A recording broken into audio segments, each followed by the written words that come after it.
All right, welcome back, everybody. Tobin and Leroy here with you, 560 WQAM. Taking you up until 2 o'clock here. Miami Dolphins, they are now 9-3 on the season. I have a Karen move I may be Oh, really? involved. Yeah. Okay. So I have to have knee surgery. I go see the surgeon tomorrow. In advance, I send him my schedule. Okay. Is that a Karen move? No. Because on the 15th of December, Fonzie's graduating. The doctor only does surgery on Fridays. So I can do one or two things. Do it on the 14th and not go, or do it on the 21st and be banged up for Christmas. But I should have had the surgery 2 months ago. So you've been putting it off? No, I just haven't. Just like going through the different channels, going the doctor that I was going to at the Cleveland Clinic. Then they send me to the surgeon. Right. And so, like, yeah. If you want, I can do it. Your football insiders ain't gonna help you with that, brother. No, that's not. So currently at 9-3, the Miami Dolphins have themselves in a pretty position. 4 out of 5 games left are at home. We know what the gauntlet is to end the season with Dallas and at Baltimore. I don't even really know if I want to consider Buffalo at that point, but you do owe them one. But the MVP odds, Leroy, after this past week, right now, Dak Prescott, the favorite, plus 350. That changes from week to week, though, with him. It does. With that team. It so, does. Right. Brock Purdy. Actually, technically, Brock Purdy, Jalen Hurts, and Dak Prescott all have the same odds. So technically co-favorites all there. Right. Okay. Then Tua. Nope. Patrick Mahomes still ahead of Tua. Throwing for 112 yards a game? Still ahead of Tua. Oof. Tua plus 800. Lamar Jackson, then after him, same odds. This is the one I found fascinating, though. Tyreek Hill, who last week I believe was plus 5,000. He's now all the way down. He's now all the way down to he's plus 1,800 in some places, plus 2,000 according to BetMGM. Y'all want to get in on that? I'm just saying, like Tyreek Hill's odds, they are shifting. Here's what we do. Between the 4 of us, right? We go. It'll be like $12.50 a man twice, right? And we put half of it on Tua, half of it on Tyreek.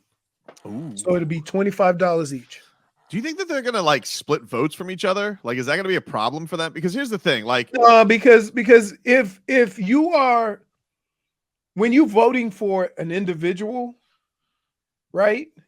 The people that were gonna vote for Tua are gonna vote for Tua anyway. But I think the thing that's crazy about it is like Tua has the game he has yesterday, perfect passer rating, right? Great game from him. But to see his odds slide back and Tyreek's slice down that much, it already feels like the narrative is flipping to, oh, no. If this thing happens for the Dolphins, and it's obviously going to have to be with Tyreek breaking the record, but if it does happen for the Dolphins, they're going to swing it more to Tyreek, which is a tough place for the Dolphin fan to be at. Because You know why? Here's the only reason why Tua isn't ranked higher. And it has to do with people not wanting to admit they were wrong. Okay? All the nonsense that was said about Tua 2 years ago, and even last year to some extent, right?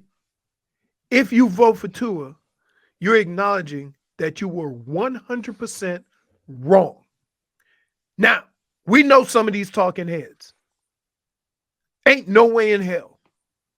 So Tyreek may get some of those votes just because the petty they have towards Tua for whatever reason. Well, it's like we look at yesterday, right? And like Tyreek has told you, first of all, his quarterback, Tyreek walks off the field yesterday and tells the NFL cameras, and he says to Tua, he's an MVP. Tweets out afterwards, says he's best in the world. Then tells you his 2 touchdowns.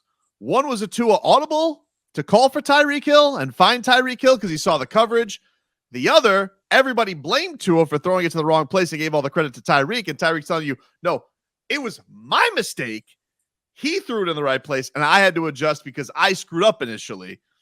But everybody's coming out of this game saying Tyreek's more valuable than Tua, which is, again, not a place that I want to be at. But I think in this case, I should go to the most credible person, who should be Tyreek Hill, who is telling you Tua's the MVP. Right. Right. But it's crazy to me. I told you the lengths that people will go not to admit they were wrong. For example, you know what yours is? What's that? Not a true loss. Yeah, like Sunday, like Saturday against the Pacers. Not a true loss. Not a true loss. The Pacers, I think, shot 80% in the second half. It was ridiculous. They couldn't miss. All those shots they missed the first night while still scoring 130, they made. Yeah. Today the Heat are off until Wednesday when they have to go have their makeup non-play-in games, the stepchildren games against the Raptors and the Cavs this week. So we'll look forward to that. But yeah, man, here's Tua after the game. This was him talking about just the Commanders. They had no shot, too much speed around the field. I don't know what their options are. Here's Tua on the Commanders having no shot against the Dolphins' speed. Well, I think it is tough for their safety in that instance when you have guys like Tyreek, guys like Jalen who are on who have one-on-ones, and then the backer out there with Devon. I mean, I don't know what you would expect them to do. If you expect them to cover Tyreek's side, then we're going to throw to Devon. I mean, we liked our matchups, but it definitely is tough when you go man across the board and it's pressed against really fast guys like that. Too fast, too much speed. I've never seen a wide receiver, and this is even Randy Moss, because what Randy would do is Randy would give the DB the impression that he was keeping up, and then when the ball went in the air, he took off. Right? It turned on another gear. Tyreek, after 15 yards, is beating the guy by 5. Yeah. And then he may run faster across the end zone than he did to get the touchdown. Dude, which is even more amazing. But he gets in motion, and the fear that you can just see that just gets over the entire defense. They're like, ah! It's moving! And then it's just like willy-nilly touchdown for the running back. Not to mention, they could do that. Everybody dispersed to go to get Tyreek, and they run right up the middle with Mostert or Achane. It's like, holy smokes. And don't let one of them guys get open. Nope. It's unbelievable to watch. Take it from a guy who at the time played on the highest scoring offense in the league. This is unbelievable. Just watching this on a week-to-week basis, just watching the different ways in which they attack and watching Mike McDaniel at work. The only time he had a misstep was when he wasn't sure the game was ending. And he kept going. Can I go? Is he the only coach wear a sweatsuit? He's the only one that makes it look good. I don't know what. Did you see the jacket that he wore yesterday, Marcos? It was like it was like red velvet. Oh, no, I didn't see him catch it right now. What to the game? Inside the game. He had some crazy fur like the week before, didn't he? The week before he wore sheepskin.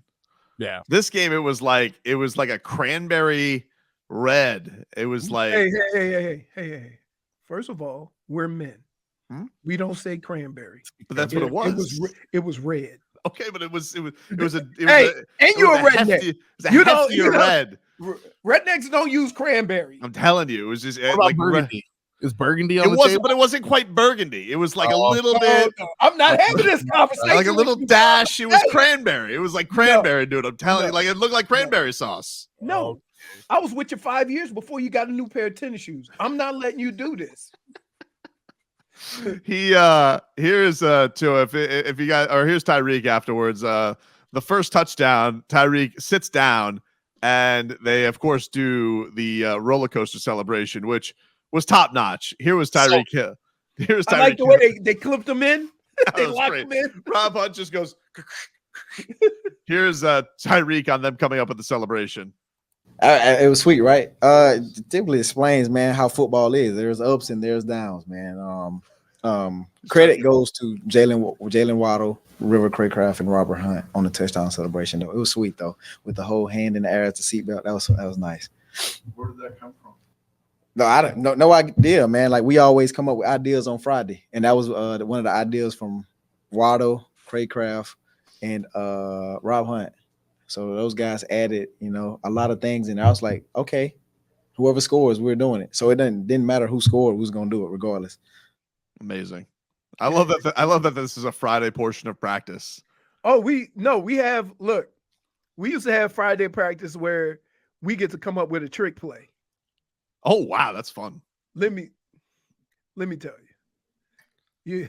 Bills or Vikings, or Browns or Vikings? Vikings. And Brian Billick would say, "That's a fabulous play if you got 17 seconds protection." Because it was like, they said, at some point we need to advance the ball past the line of scrimmage. Oh, that was the only one that didn't work yesterday when they tried the pitch to Tyreek in the backfield. Oh my God. A little backyard football here, and he lost 12 yards. Well, he lost 12 yards because he's Tyreek. Yeah, he always think he can run himself open. Take a quick break. Leroy will gather us around the locker room, hand out his game balls and game bums. That's next.